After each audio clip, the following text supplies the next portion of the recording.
안녕하세요. 반갑습니다. 비트코인 뉴스 팡입니다. 자, 금일 뉴스 정리해 보도록 하겠습니다. 오늘 첫 번째 기사는 이더리움의 공동 창업자 조셉 루빈이 올해 블록체인 암호화폐 시장이 결실을 맺을 것이라고 해서 지난해 침체에서 이제 벗어나서 점차 좋아지고 있다라고 밝혔습니다. 이 내용 자세히 전해드리도록 하겠습니다. 여러분들에게 도움이 되신다면 좋아요, 구독, 댓글 달아주시면 정말 감사하겠습니다. 자, 우선은 이더리움 공동 창업자 우리 조셉 루빈 님이 나오셨어요. 그래서 지금 블록체인 스타트업 컨센시스의 이제 창업자이기도 하시죠. 그래서 이분이 이제 시장 자체에 대해서 긍정적인 멘트를 많이 날리시긴 하는데 최근에도 암호화폐 시장이 지난해 침체에서 벗어나 점차 좋아지고 있다라고 밝히고 있습니다. 이제 CCN의 머니 스위스와 이제 블록체인 기술의 미래와 2019년의 전통적인 주식시장에 대한 주제로 인터뷰를 진행했는데요. 지금 블록체인과 그리고 암호화폐 산업은 인터넷과 비교해서 보다 짧은 기간 내에 성숙해지는 모습을 보이고 있다라고 하는 거예요. 1989년에 월드 와이드 웹이 발명이 됐지만 대중성을 확보하는 데 오랜 시간이 이제 걸렸다는 거죠.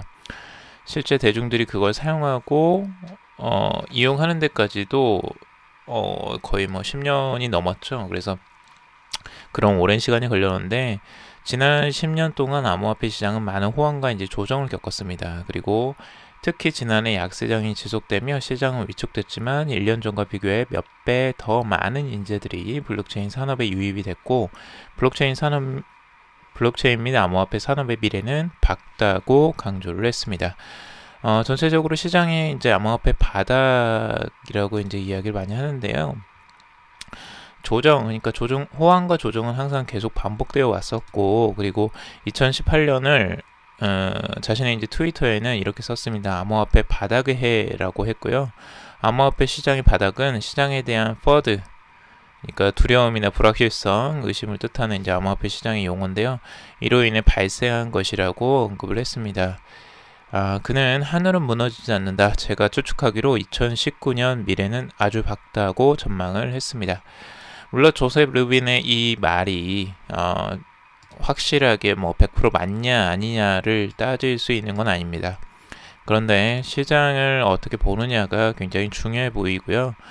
시장 자체에 들어와서 이렇게 적극적으로 활동하시는 분들, 선구자라고 할 수 있겠죠. 이더리움의 공동 창시자이기 때문에 이미 시장을 한번 겪어봤어요. 그래서 한번 이런 폭락장도 겪어봤었고 이제 상승장도 겪어보셨을 텐데 이런 분들의 이야기들을 우리도 한번 들어볼 만은 하죠.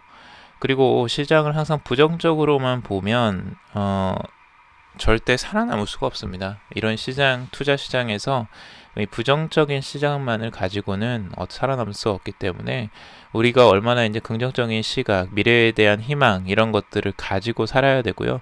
물론 맹목적인 희망은 어렵습니다. 그렇기 때문에 구체적인 근거가 있는, 그러니까 어떤 근거를 명확히 보고 그 시장의 미래에 대한 확실성 그리고 희망을 봐야 되겠죠.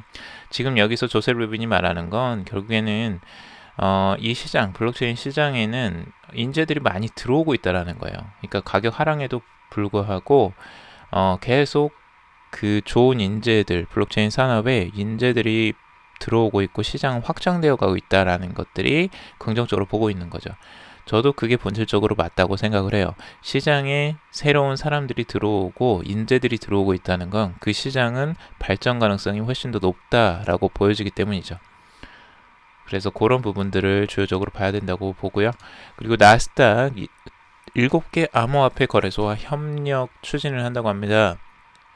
기술 지원 수준에 그칠 가능성을 지금 보고 있는데 우선은 나스닥에서 그 제미니 거래소 그리고 윙클보스 우리 쌍둥이 형제도 있잖아요. 그 쌍둥이 형제가 하는 그 거래소죠. 제미니 그리고 SBI 버추얼 커런시를 포함해서 총 7개 암호화폐 거래소와 협력을 추진 중이다라고 합니다. 암호화폐 거래 심사 절차를 이제 발표를 했고요. 이를 통해 나스닥은 모니터링 시스템을 활용해서 자금 세탁과 기타 시장 조작 행위를 근절할 것으로 이제 전했습니다. 실제 나스닥이 20여 명의 전문가로 구성된 TF팀을 구성했고요. 모니터링 시스템을 도입하려는 암호화폐 거래소에 대해 실사를 진행할 예정이고, 최근 거래소들이 신규 투자 유입을 위해 이미 보장된 나스닥 기술 활용에 나서고 있다라고 전하고 있습니다. 그러니까 지금은 나스닥에서 전체적으로 이제 기술을 조금 보완하고 그걸 지원해주는 역할 쪽으로 지금 보여져요. 그러니까 거래소들을 지원해주는 역할. 나스닥이 실제로 이 거래소를 그럼 운영을 안 할 것이냐? 저는 그거에 대해서 조금 의문이에요. 거래소에 대해서는 충분히 관심이 있을 거라고 보여지고, 아마 지금 그 세계 최대 거래소, 뉴욕 증권거래소의 IC가 지금 마이크로소프트, 스타벅스와 파트너십을 맺고 벡트라는 것을 설립하고 있기 때문에 나스닥도 그에 미쳐서 지금 기술 지원 수준에만 머무를 것으로 지금 생각을 하는데, 나스닥도 분명히 야심이 있고 이 시장에 대해서 분명히 진입하려고 노력을 할 것입니다. 그래서 기술 지원을 넘어서서 아마 본격적으로 이 시장에 들어오고 있지 않나. 그리고 실제 나스닥이 스타트업에 어마어마한 돈을 투자하고 있기 때문에, 블록체인 스타트업에 이것도 기대를 해볼 만하다고 저는 보여집니다. 자, 그리고 BXA 토큰 2일 상장을 한다는 건데요. BXA라는 거는 블록체인 익스체인지 얼라이언스라고 해서요. 빗썸의 최대 주주입니다. 빗썸 거래소. 지금 이제 빗썸에서 이 빗썸을 소유하고 있는 이제 최대의 그 얼라이언스라고 할 수 있는 BXA에 관련된 토큰이 2일 상장이 될 예정이고요. 오늘이죠. 그리고 상장 예정 거래소들이 이제 공지기 시작을 했다고 합니다. 지금 오히려 빗썸 상장은 일정이 미정이에요. 그러니까 지금 빗썸에서는 이것과 관련해서 좀 논란이 많았고 이슈가 많았기 때문에 이게 조금 조심스러워하는 것 같고, 오히려 중국의 관련 거래소들이 적극적으로 지금 이 BXA 토큰을 상장을 한다고 합니다. 그래서 상장 공지가 이미 나왔고요. 비트맥스 IO 거래소에서는 홈페이지 공지를 통해서 이제 USDT 마켓에 BXA를 오픈하고, 미국 동부 시간 1일 오전 10시부터 입출금이 가능해진다고 합니다. 그리고 BCEX 글로벌 거래소, 그리고 뭐 다양한 L뱅크와 코인W도 이 같은 시간에 거래를 시작한다고 합니다. 실제 코인W 거래소는 8만 BXA 에어드랍도 진행을 한다라고 하고 있어요. 그래서 지금 이제 BXA가 나오면 또 어떤 시장에 파장을 줄지 한번 지켜봐야 될 것 같고, 근데 시장 상황이 그렇게 좋지는 않기 때문에 어떻게 진행이 될지 모르겠어요. 근데 빗썸이나 이런 쪽에서는 좀 펌핑이 자주 일어나기 때문에 이걸 또 어떻게 이용을 할지 그런 것도 한번 봐야 될 것 같습니다. 자, 그리고 아이오타인데요. 오랜만에 아이오타 소식 가져왔어요. 덴마크의 최대 전력업체 에너지넷 지원을 나섰다라고 하는데요. 덴마크의 최대 전력업체입니다. 에너지넷이라고 해서 이 전기와 관련된 이제 업체로 보이는데요. 지금 덴마크 기후 에너지부 산하 독립업체이고요. 이 에너지넷은 아이오타의 탱글 기술의 에너지와 사물 인터넷 시장 활용 방안을 검토하고 있다라고 해요. 실제 아이오타는요, 이 IoT, 그러니까 사물 인터넷 기기 간의 상호 연결을 위한 암호화폐예요. 그래서 실제 블록체인이 아닌 탱글 알고리즘을 기반으로 해요.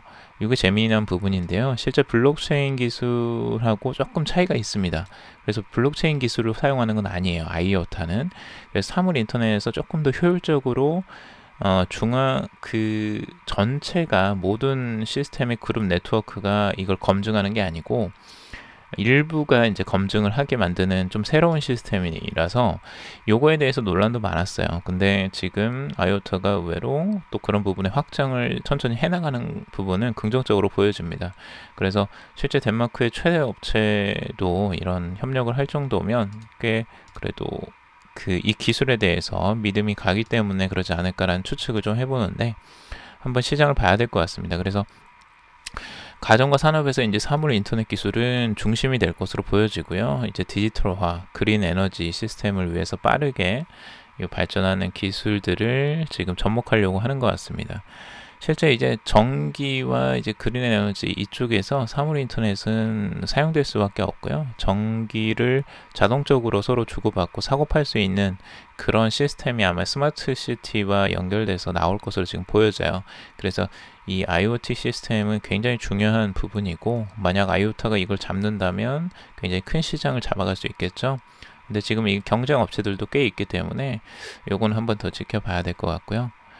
일본의 IT 기업 후지츠도 블록체인 기술로 일본 전력 업체의 효율적인 전기 공급 시스템을 이제 지원하겠다고 밝히고 있어요. 그래서 전기와 관련돼서도 블록체인 시스템이 꽤 많이 쓰이고 있는데, 아이오타도 여기서 적극적으로 지금 확장을 해나가고 있다라는 좀 좋은 소식을 가져왔습니다.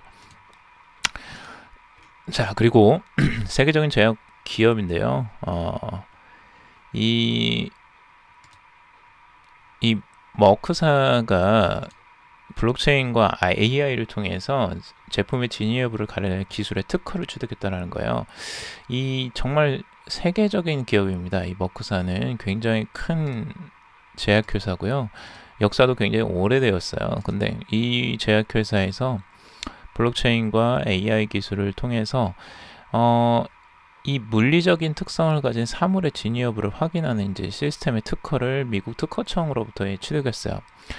근데 이 기술이 뭐냐? 결국에는 머신러닝을 이제 사용해서요, 물리적 특성을 가진 사물만이 가진 고유한 이제 식별 체계가 있어요. 그러니까 지문 같은 거죠. 우리로 말하면 지문같이 사물만이 가진 이제 특성들을 뽑아내서 그걸로 그 사물의 고유한 식별을 하는 거예요. 그러니까 이게 맞는지 안 맞는지를 확인할 수 있는 게 그 안에 있는 사물의 지문 같은 걸로 판단을 하는 거죠. 그 여기서 말하는 이제 지문이라는 건 화학 서명이나 아니면 DNA 및 이미지 패턴 등을 이제 포함하는 거래요. 그러니까 사물 자체가 가진 고유한 특성들, 아니면 서명, 화학 서명, 이런 것들이 이제 가능해지죠. 실제 제약회사이기 때문에 화학에 대해서는 굉장히 잘 전통화할 거고, 그 부분에 대해서 그 하나하나의 사물에 대해서 이런 특성들을 부여해서 그 사물 인식을 하게 된다면 이게 가짜와 진짜를 가려내는데 굉장히 도움이 많이 되겠죠. 그러니까 그걸 조작하기가 어렵게 만드는 거예요. 그러니까 사물의 직접적인 특성이기 때문에 그걸 조작하면 사물 자체가 파괴되거나 사물이 완전히 달라지는 거죠. 그러니까 그 부분을 파악할 수 있는 굉장히 중요한 기술인 것 같아요. 근데 이 부분이 만약 활용이 제대로 된다면 머크사로서는 굉장히 중요한 부분이에요. 이 제약회사의 그 가짜 약물들이 이제 많이 돌아다니잖아요. 복제약품도 많이 있고 가짜들도 많은데 그 약을 분별해낼 기준이 없어요. 지금 현재에는 약의 성분을 다 분석할 수도 없고. 근데 지금은 만약 블록체인 기술을 이용한다면 그것들을 통해서 진짜 가짜를 어느 정도 구별해낼 수 있게 되는 거죠. 그래서 이 머크사에서도 그런 것들을 아주 직접적으로 굉장히 중요하게 생각하고 블록체인과 AI 기술을 통해서 이걸 진행한다는 거죠. 아마 굉장히 도움이 많이 될 것 같아요. 실제 효율적이기도 하고 매출에도 영향을 미칠 것 같고요.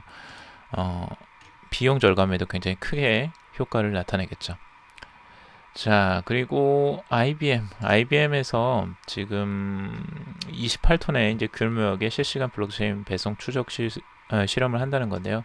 IBM 계속 얘기가 나오고 있습니다. 지금 퍼시픽 인터내셔널 라인즈라는 이 블록체인 기술을 통해서 퍼시픽 인터내셔널 라인즈가 이제 블록체인 기술을 통해서 이것과 둘이 이제 합작을 한 거죠. 실시간 운송 추적 실험을 성공적으로 진행을 했다라는 거예요. 그래서 지금 이제 중국에서 싱가포르 간 28톤의 굴 운송 과정을 추적하는 블록체인 파일럿을 실시했다고 합니다. 실제 음력설에 앞서서 이제 중국에서 10만 8천 개 가량이 싱가포르로 이동을 했는데요. 여기에서 전자, 선화증권 등 무역 서류를 블록체인상에서 처리했다고 해요. IBM은 정말 이 무역적인 부분, 블록체인을 활용하는 부분에서 굉장히 적극적으로 지금 나서고 있고, IBM이 이렇게 나서는 건 최근에 지금 식품 공급만 뿐만 아니라 코발트 이런 것들도 지금 블록체인 대형 무역에 이제 블록체인 효과를 불어넣고 있는데, 이렇게 적극적으로 활용된다면 앞으로 굉장히 큰 효과들이 나오지 않을까라는 예상이 들어요. 그래서 요건 조금 더 지켜봐야 될 것 같아요. IBM의 지금 매출에도 크게 영향을 미치지 않을까라는 생각이 드는데, 그걸 한번 지켜보시기 바랍니다. 그리고 네뷸러스, 독일의 2위 증권거래소 모바일 암호화폐 거래 플랫폼을 출시했다는 건데요. 독일의 두 번째로 큰 증권거래소입니다. 수투트가르트 증권거래소가 암호화폐 거래용 모바일 플랫폼을 출시한다라고 합니다. 이 플랫폼은 이미 증권거래소가 이제 나온다고 이제 이미 암호화폐 거래 플랫폼을 출시한다고 이미 공지를 했고요. 그 다음에 나온 이제 앱입니다. 비손이라는 앱인데요. 현재 iOS 그리고 안드로이드 운영체제에서 사용할 수 있다고 합니다. 그리고 추후에는 이제 비트코인과 이더리움, 라이트코인, XRP 토큰 등이 거래 및 유로화 입출금이 지원하게 된다는 거예요. 그래서 실제로 개인들도 충분히 활용할 수 있는 그 거래 플랫폼이 나오는 거죠. 독일에서도 참 이거 암호화폐와 블록체인과 관련된 투자가 꽤 빨리 이루어지고 있는 것으로 보여져요. 그래서 지금 이 증권거래소에서도 적극적으로 나서서 이 거래 플랫폼을 만들고 출시를 하고 있는 거죠. 미국보다 좀 더 앞서서 이걸 출시하려고 지금 노력하는 것으로 보여지고요. 앞으로 유로존에서 지금 이게 적극적으로 지금 경쟁이 붙을 것으로 보여집니다. 스위스도 굉장히 적극적인데 이 독일도 만만치 않게 적극적으로 추진을 하고 있는 것으로 보여지고요. 앞으로 이 시장 확장되는데 크게 역할을 할 것으로 보여집니다. 자, 그리고 네뷸러스와 네오 창시자인 이분이에요. 이분이 지금 에어로 왕이라는 분인데요. 최근에 이제 그 퍼블릭 체인 기술 연맹이라고 해서 3회 이제 미더블 행사를 했고요. 예, 한국에서 첫 미더블 진행했는데 한국에 와서 이제 이 이야기를 한 거예요. 이 현재 이제 블록체인 베어마켓이죠. 베어마켓과 비즈니스 모델에 대해서 이야기를 한 건데, 내가 겪은 세 번째 베어마켓이지만 블록체인은 망하지 않을 것이라고 굳게 믿는다. 이 시기에 더욱더 열심히 준비를 해야 된다. 이더리움과 네오도 이런 시기에 잘 준비해 지금의 자리에 오를 수 있었다라고 이야기를 하고 있습니다. 지금 요런 거예요. 그러니까 지금 시장을 이미 3번이나 겪어봤다는 거예요. 베어마켓을. 그걸 하면서 네오도 만들었고 네뷸러스도 지금 만든 거예요. 그러니까 이 시장을 한번 겪어보신 분들은 이 베어마켓이 지나가는 하나의 이제 과정이라고 생각을 하고 이때 더 열심히 준비를 해야 된다는 거예요. 그러니까 그걸 다 알고 있어요. 이런 분들은 그런 시장의 흔들림에 흔들리지 않는다는 거예요. 그러니까 그런 부분들이 굉장히 중요해 보이고요. 이런다고 해서 뭐 네뷸러스를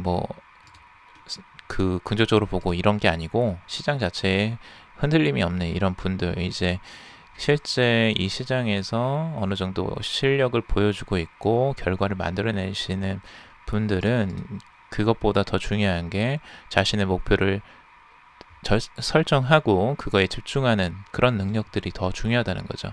그래서 오히려 이런 시기에 더 열심히 해야 된다라는 부분, 우리가 한번 생각해 봐야 될 부분이 아닌가라고 좀 생각이 들죠. 자, 오늘 여기까지 한번 정리를 해봤습니다. 여러분들에게 좀 도움이 되는 소식이 됐길 바라고요. 여러분들에게 조금 더 희망을 드릴 수 있는 뉴스 기사들 많이 가져왔는데 도움이 되셨길 바라고요. 도움이 되셨다면 좋아요, 구독, 댓글 달아주시면 정말 감사하겠습니다. 그리고 여러분들 투자는 항상 여러분들 스스로 판단하시고 결정하시길 바라겠습니다. 이 방송은 투자에 그냥 참고용으로만 활용해 주시고요. 조언이나 이런 것들은 전혀 드리지 않으니 여러분들이 꼭 스스로 공부하시고 결정하시길 바라겠습니다. 들어주셔서 정말 감사하고요. 즐거운 설 연휴 보내시길 바라겠습니다. 고향도 잘 다녀오시고요. 들어주셔서 정말 감사합니다.